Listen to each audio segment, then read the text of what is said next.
Dr. Peter Baofu, welcome to Thahameso News this morning. Thank you for inviting me. Your profile is quite rich. Now, the potential for destructive clashes between the two giants, America and China, seems potentially unbounded. Yet the two are also intimately intertwined. Within the studies you made, what is the root cause of and what could happen if they fail to maintain reasonably cooperation relationships? Let me answer the first question first. There are two questions over here. One, what are the reasons for that? And the other one, what are the implications? The first question about the causes, there are a lot of different reasons. On the surface, it's about economic, about trade supplies, about intellectual property rights, about protectionism, about state support enterprises. All of these are economic on the surface. But I think the deeper issue is not about economic per se. That's economic. The deeper issue is the competition and rivalry between the emerging powers. And in this case, China confronting the U.S. as the established hegemon. So I think that is the most important reason that Trump is not very happy. I can understand why he's not happy, but as a scholar, my job is to understand what are the reasons in this case for that. So my prediction is that you talk about the consequences. What happened if they could not reach a deal? But I'm not so pessimistic. I do think that they can reach some kind of agreements which can be a bit satisfactory to both sides. But I don't think that the solution, whatever it is, will be complete, because the deep-rooted issue here is not just about economic per se. It's a larger issue about the rivalry between the two powers. They are competing for the global domination, in a sense. So you have one which is the established one, and you have another one which is the rising one. And the rising one is confronting the established one. And according to many indications, I have written a book more than about 15 years ago, and I wrote about it in my PhD dissertation at MIT in 1995. And I predicted at that time that it would be China which would be emerging as the dominant superpower, not the US anymore. In fact, even right now, 25 years later, you can still see things are going on. And now India is coming up. So you can see that the power shift is tremendous. And that's why I don't think they can reach a compromise in such a way that can satisfy to both sides, because it's a rivalry. So it's not like a zero-sum game, but on the other hand, it's not a sum-sum game either.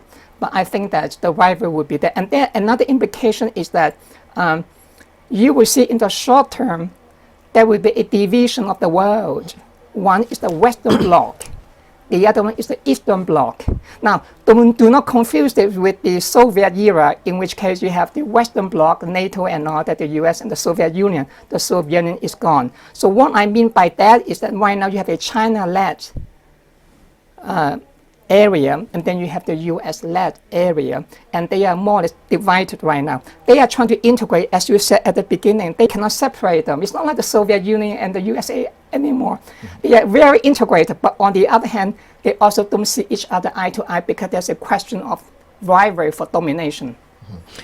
The Financial Times, dated April 2018, maintains that this is quite unlikely that China's overall economy will not end up far bigger than that of the US. How will this affect the world economic campus, and if so, in a positive or a negative way?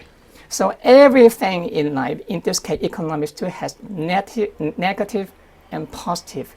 That's true about all economic analysis, cost-benefit analysis. There are always some benefits, there are always some costs. So the question is whether the costs are more than the benefits, or the benefits are more than the cost. If the benefits are more than the cost, you go ahead and pursue that.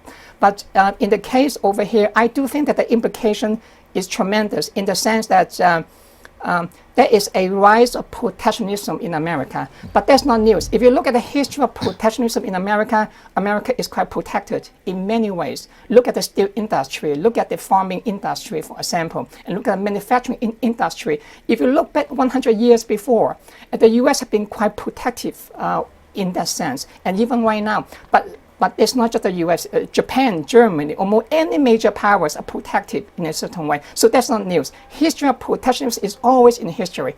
The point right now is that you have different forms, different powers rising up. They are challenging each other, and they are using whatever rhetoric that they can to support that. So you have on the one side, you have the U.S., on the other side, you have China. So there are two consequences that we have to pay attention to. In the short term, I do think there's more and more divide the world.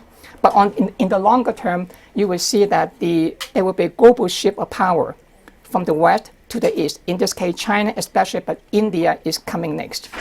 Thank you for your time on the Thahameso program this morning. Okay, thank you. Okay. Mr. Mutay, again, Professor Peter Baofu, ke letswalo la America. O na le PhD ya political science. O rutile dikolong tse kgolo tse mmalwa Europe, Middle East le America. Mme o na le mangolo a degree a fetang 5. Mme o ngotse dibuka tse ka bang 150 a metso e mmedi. Ha re matha re titi re fetela ka lefapeng la dipapadi.